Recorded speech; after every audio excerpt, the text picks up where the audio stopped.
Halo Ibu, halo teman-teman. Perkenalkan, nama saya Angel Musfradiri Dale, bisa dipanggil Fred. Pada video kali ini saya akan membahas tentang konsep dasar perencanaan pembangunan. Apa dan bagaimana konsep dasar perencanaan pembangunan? Silakan simak video saya.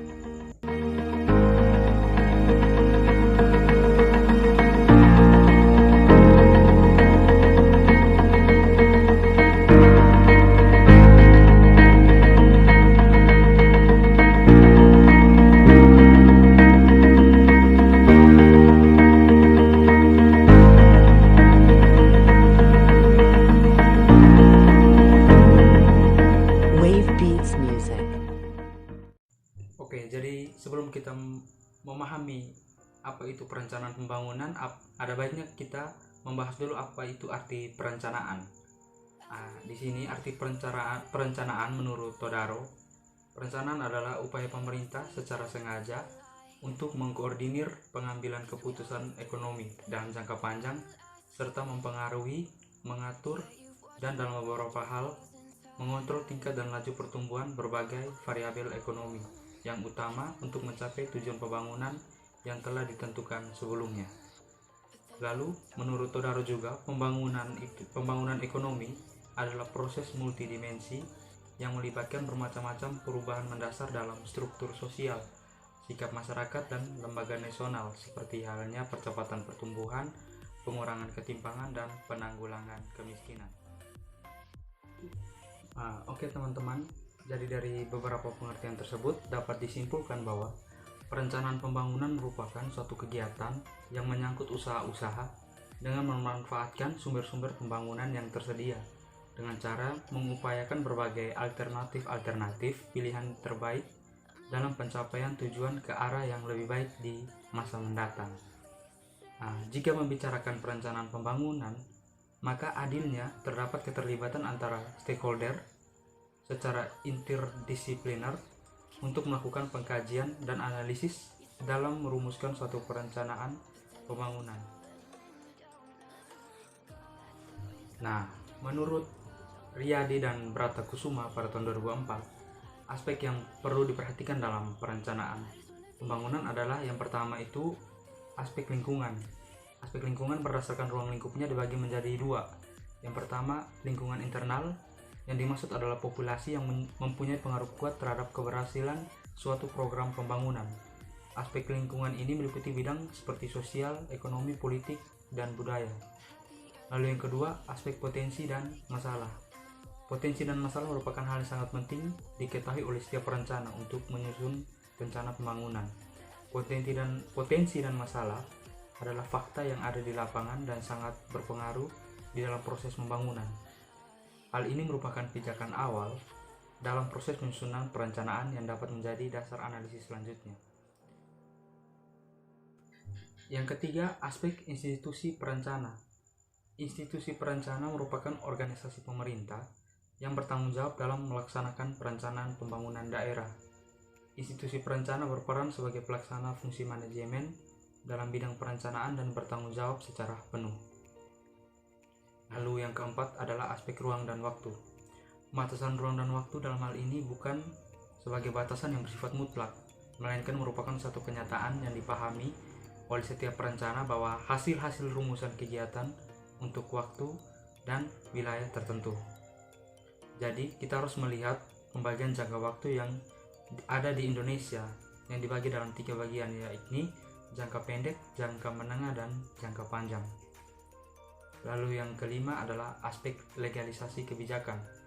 Aspek legalisasi kebijakan merupakan suatu keputusan dari kebijakan yang harus dilaksanakan atas hasil perencanaan yang telah disepakati. Dengan adanya legalisasi kebijakan terhadap suatu hasil perencanaan pembangunan daerah, maka implementasinya harus sesuai dengan batasan yang telah ditetapkan dalam perencanaan tersendiri.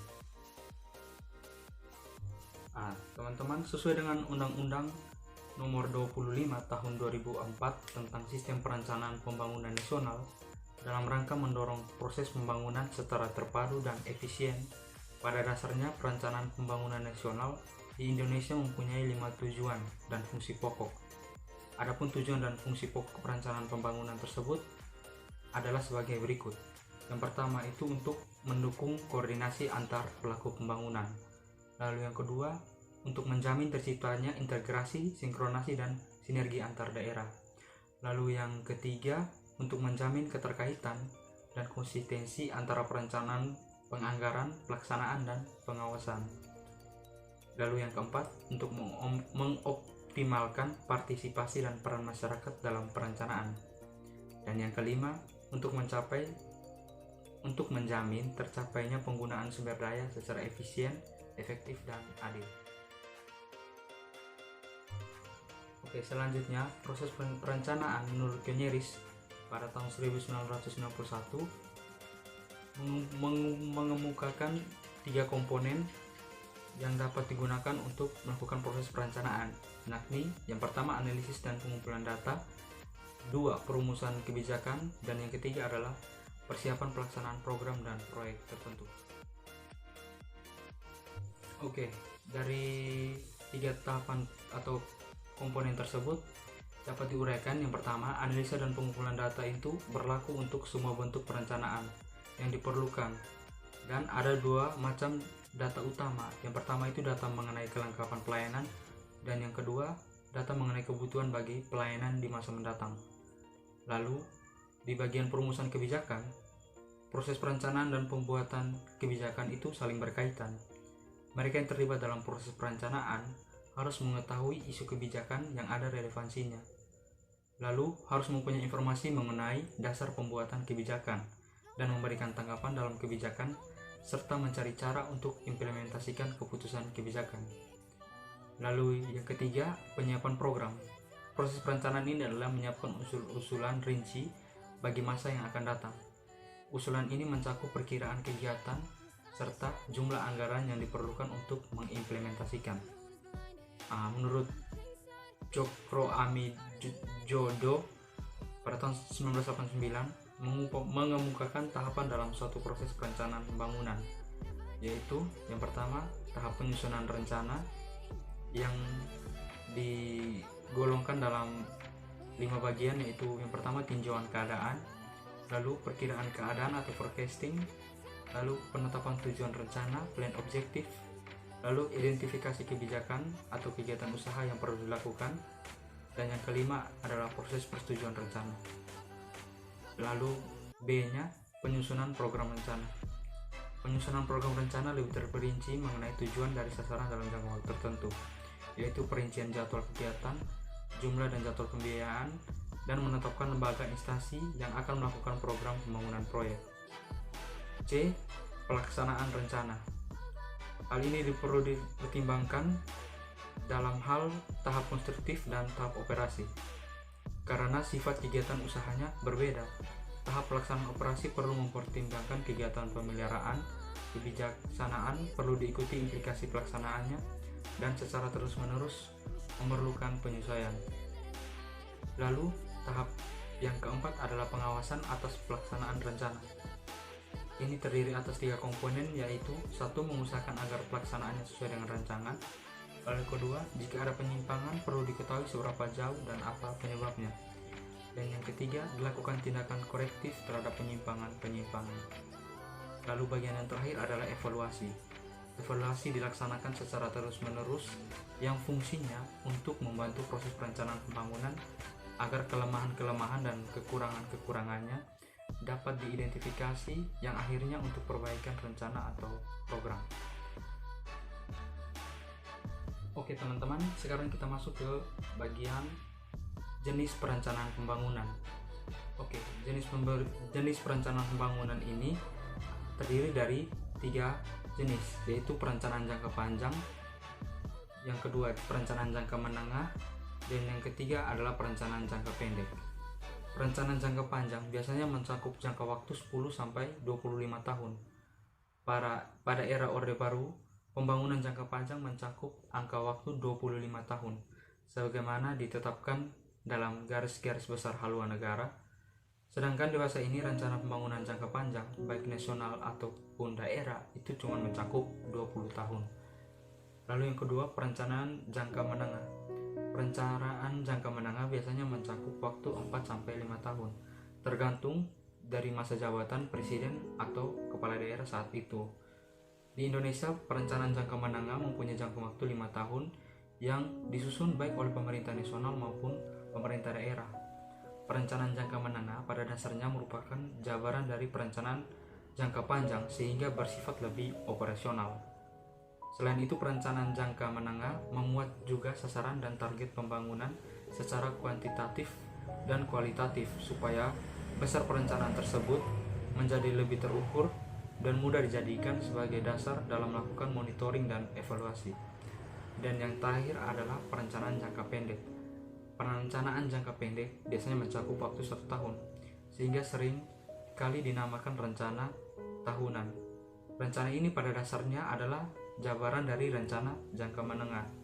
Di samping itu, perencanaan tahunan ini bersifat sangat operasional karena di dalamnya termasuk program dan kegiatan lengkap dengan pendanaannya. Bahkan dalam rencana tahunan ini memuat juga indikator dan target untuk masing-masing program dan kegiatan. Karena itu, rencana tahunan ini selanjutnya dijadikan dasar utama dalam penyusunan APBN ataupun RAPBD. Rencana tahunan yang mencakup ke semua sektor dinamakan Rencana Kerja Pemerintah Daerah atau RKPD.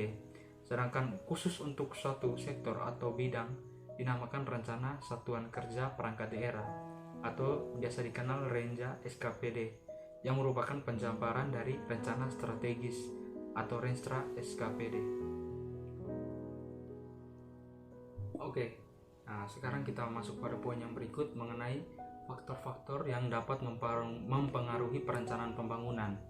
Nah, di sini menurut Riyad dan Baratokusuma pada tahun 2004 ada beberapa faktor yang dapat mempengaruhi perencanaan pembangunan tersebut. Faktor-faktor tersebut antara lain, yang pertama faktor lingkungan. Faktor lingkungan baik eksternal maupun internal dapat mencakup bidang sosial, budaya, ekonomi, dan politik. Faktor eksternal biasanya datang dari pengaruh global yang berkembang dalam lingkup nasional maupun internasional. Sedangkan faktor internal merupakan pengaruh yang datang dari wilayah perencanaan itu sendiri. Yang kedua, faktor sumber daya manusia perencana. Seperti halnya setiap kegiatan baik yang dilaksanakan oleh individu maupun organisasi kelompok, sumber daya manusia selalu menjadi faktor utama atau motor penggerak. Kualitas perencanaan yang baik mungkin tercipta oleh sumber daya yang tepat dan berkualitas. Sementara itu, perencanaan yang baik juga memungkinkan untuk dapat diimplementasikan dalam program pembangunan. Kualitas perencanaan yang baik tergantung pada kemampuan, keahlian, keluasan dari para perencananya di samping teknik atau metode yang digunakan. Lalu yang ketiga, faktor sistem yang digunakan. Sistem perencanaan yang dimaksud di sini adalah aturan-aturan atau kebijakan-kebijakan yang digunakan oleh suatu daerah atau wilayah tertentu sebagai dasar pelaksanaan perencanaan pembangunan. Hal tersebut biasanya menyangkut pada prosedur, mekanisme pelaksanaan, pengambilan keputusan, pengesahan, dan lain sebagainya. Lalu yang keempat, faktor perkembangan ilmu dan teknologi. Nah, ilmu pengetahuan dan teknologi menjadi faktor penting dan berperan sangat besar bagi upaya mencapai suatu perencanaan. Perkembangan yang pesat berakibat antara lain pada lahirnya berbagai ilmu dan beraneka ragam temuan yang terjadi di bidang teknologi, terutama teknologi informasi dan komunikasi. Yang kelima adalah faktor pendanaan. Faktor pendanaan pada dasarnya merupakan faktor yang sudah given. Artinya hal itu memang harus ada untuk melakukan suatu kegiatan atau aktivitas. Pelaksanaan perencanaan harus benar-benar serius, dalam arti pihak-pihak yang berkaitan termasuk para perencananya harus fokus terhadap tugasnya. Selain itu, dalam perencanaan pembangunan daerah harus sudah dapat diperhitungkan atau dipertimbangkan masalah-masalah pendanaan, mulai dari berapa jumlah yang dibutuhkan, dalam artinya anggaran, lalu dari mana sumber pendanaannya, dan bagaimana sistem pengelolaannya. Nah, teman-teman, setelah kita mendapat berbagai pengetahuan dan penjelasan dari perencanaan pembangunan itu sendiri, maka kita dapat menarik kesimpulan bahwa tahapan perencanaan pembangunan merupakan suatu siklus yang memiliki keterkaitan antara satu dengan yang lainnya. Sementara itu, proses perencanaan pembangunan mempertimbangkan adanya berbagai aspek yang ada di dalamnya, di mana dengan adanya aspek tersebut dapat mempengaruhi pelaksanaan suatu rencana. Terdapat berbagai faktor yang bisa menjadi penghambat ataupun menjadi pendukung berjalannya tahapan suatu perencanaan pembangunan, yaitu antara lain faktor lingkungan, faktor sumber daya manusia dan perencana, yang ketiga faktor sistem yang digunakan, lalu faktor perkembangan ilmu dan teknologi, dan faktor pendanaan. Oke teman-teman, sampai di sini pembahasan kita tentang konsep dasar pembangunan, konsep dasar perencanaan pembangunan. Jadi video ini memang belumlah sempurna.